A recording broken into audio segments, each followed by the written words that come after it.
Alright. Hello everyone and welcome to another episode of Late Night Tips.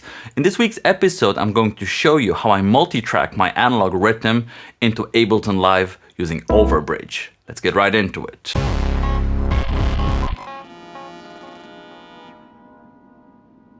OVERBRIDGE and the ability to multi-track my drums was one of the main reasons why I decided to buy the analog rhythm. It is extremely valuable to me to be able to record every single drum sound separately, to be able to mix it properly or fix it if I mess something up. And it generally works. There are a couple of quirks that you need to work out, but once you do, it's actually pretty easy. First of all, in order to activate your OVERBRIDGE, you need to go to Settings by pressing Function and Track Global, and then going all the way down to System, then USB config, and then have OVERBRIDGE mode ticked in here and working. Now you just need to connect it via USB, and that's that. Now what we need to do is launch the OVERBRIDGE app. Here it is, and you can see that I have my analog 4 and my analog rhythm plugged in. I actually bought the Overhub accessory because I find that this really helps out with bandwidth and using the analog rhythm and the analog 4 simultaneously. First, let's focus on the analog rhythm, and in here you can select which instruments you want to record.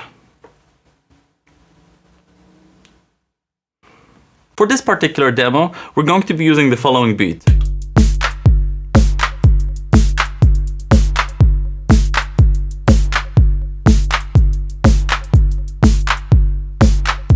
So we can see that 4 tracks are actually playing in here. So I'm going to go ahead and deactivate the toms and the cymbals. Click apply. And now this works. I have to be sure to select 16-bit in here because on 24 my USB is actually not coping with it and it's being overloaded. So I'm going with 16-bit. Okay, so now it's all set up. We can go ahead and launch Ableton. You essentially have two options of how you can record your analog rhythm into your DAW. First one is of course using an aggregate device on a Mac. And in here, you can create a new aggregate device that will connect your normal interface with the analog rhythm. And this is an option, of course. But my preferred way of recording the analog rhythm is actually using the VST app. What I do, I have to create a new MIDI track in here, and then go to my plugins, go to VST, to local, and I have the analog rhythm available in here. So I'm going to drop it onto this MIDI track. And here it is. And then what I need to do is I need to set up separate tracks for separate instruments. I'm going to create a new audio track, and for my input I'm going to select this track, analog rhythm. Here we go. And now you can see I have all the tracks available. So first of all, the bass drum, good. Let me duplicate that. And then the snare drum. Then the clap, and then my hi-hats. Pretty good. Now what I need to do is activate recording on those. Very easy. And I'm also going to name them properly.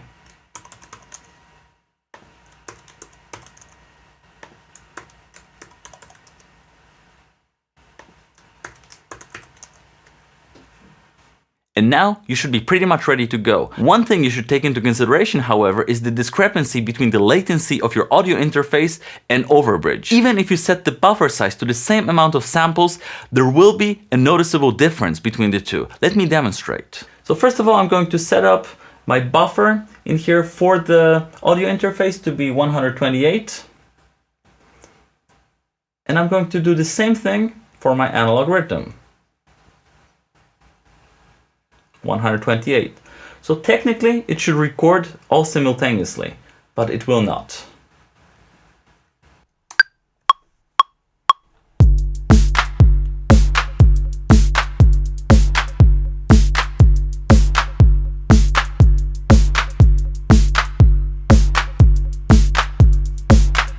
First of all, we have this track, which is the master, and it's the output of the analog rhythm recorded into my DAW.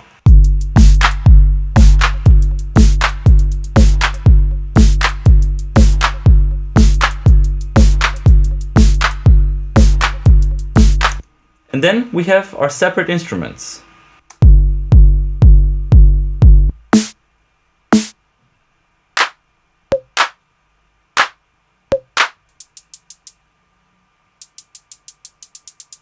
But now let's compare them.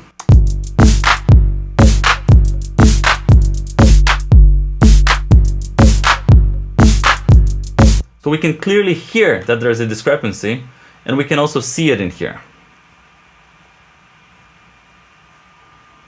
So OVERBRIDGE is late. Now the question is how we can fix that. So what I need to do first is measure the discrepancy precisely. And how I do that, I go to my track in here, I unwarp it because I don't want this to be warped.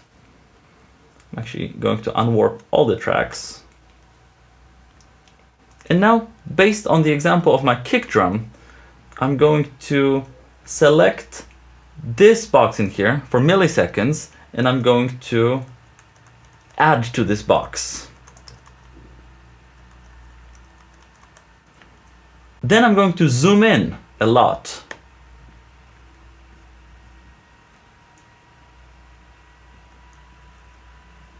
And see if they line up.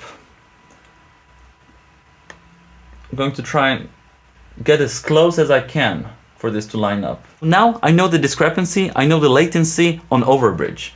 So what I can do is just go ahead in here and type 31 everywhere.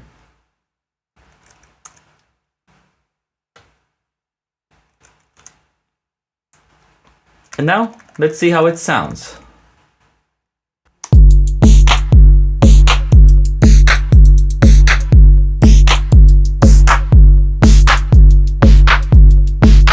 You hear a bit of phasing, obviously, because we have two signals.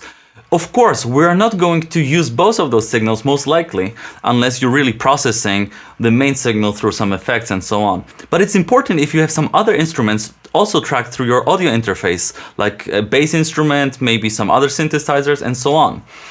And it's important to have them really perfectly synced to the drums. And that's the way you can do that. Of course, you can approach it two ways. One way for you is to basically record and then apply the compensation like I did in here. The second option is to use the built-in delay compensation in Ableton Live and just go to -31 on every single track.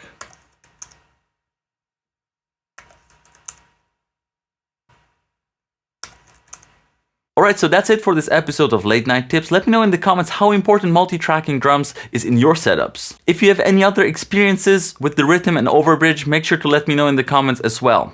If you like this video, make sure to leave a like. And if you're new to this channel, consider subscribing to catch more tutorials, more jams, and more opinions. Thank you very much for watching. Have a great night and take care.